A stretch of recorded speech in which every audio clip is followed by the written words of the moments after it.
J'arrive dans ZFE, je peux pas aller plus loin, je suis obligé de vous déposer ici. Ok, je comprends. Ben, je vois qu'il y a un car scolaire devant là. Je vais essayer de voir s'ils peuvent me dépanner. Bonjour, dites-moi, je suis embêté là parce que le bus m'a déposé, il ne pouvait pas aller plus loin, c'est en zone de faible émission. Est-ce que vous pourriez m'emmener sur Lyon? J'ai une réunion avec Iveco, justement sur cette fameuse ZFE. Mais bien évidemment. Oh, Alain-Jean Berthelet. Ah, on se connaît. Mais bien sûr qu'on se connaît. On s'est vu lorsque tu étais président de Réunir, mais tu es surtout président du groupe Berthelet. Alors écoute, Berthelet aujourd'hui c'est différentes activités de transport de voyageurs situées à Genasse et à Crémieux, donc Nord-Isère et Est de Lyon, et qui s'est beaucoup inquiété de la transition énergétique. Donc là, on va arriver bientôt avec 80% de notre parc qui sera GNV, bio-GNV, sur le site de Genasse. Je pense que tu t'es pas arrêté là sur la transition énergétique. Pour rien de cacher, quand on voit l'impact de l'investissement réalisé avec des véhicules bio-GNV, on se dit quand même que pour des véhicules scolaires, le coût est quand même très important. Tu sais Gilles, un véhicule scolaire, ça fonctionne 175 jours par an. Ça fait 20 000 km par an. Donc très peu. Avons-nous encore les moyens de continuer à investir dans des véhicules neufs pour des kilométrages aussi faibles et des temps d'utilisation aussi courts? Donc, on s'est dit qu'on pouvait peut-être rétrofiter ce véhicule diesel vers du GNV.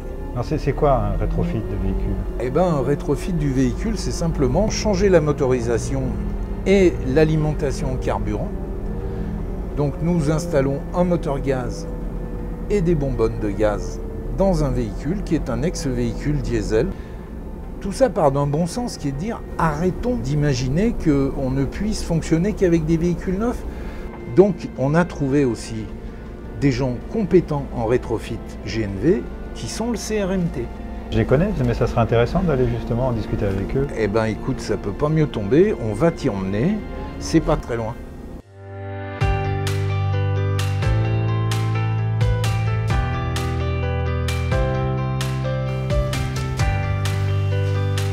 Bonjour Eduardo.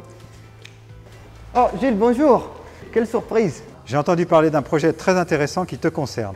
Je pense qu'il s'agit de ce projet-là. Exactement. Pourrais-tu me présenter ce projet? La conversion de cet autocar a démarré il y a presque 2 ans, suite à une demande d'Alain-Jean Berthelet qui souhaitait verdir une partie de sa flotte, surtout pour continuer à rentrer dans les ZFE.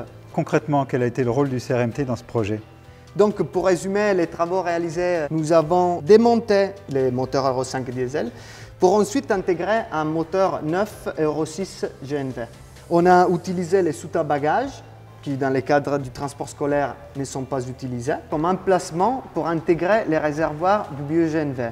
Nos équipes, grâce à leur expérience dans les rétrofits, ont pu vraiment travailler de A à Z sur les projets. Est-ce qu'il y a un projet industriel derrière cette compétence du rétrofit chez CRMT? On a déjà prévu de convertir environ 150 véhicules à partir de cette année.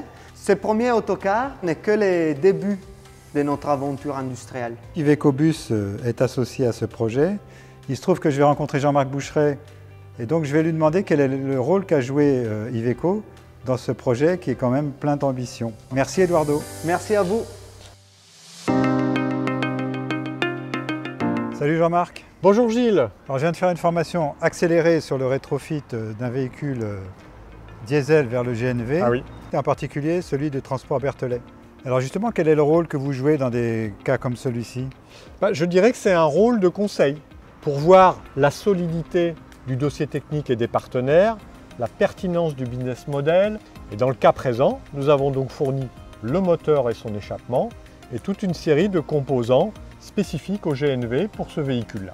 Merci Jean-Marc. Je t'en prie Gilles.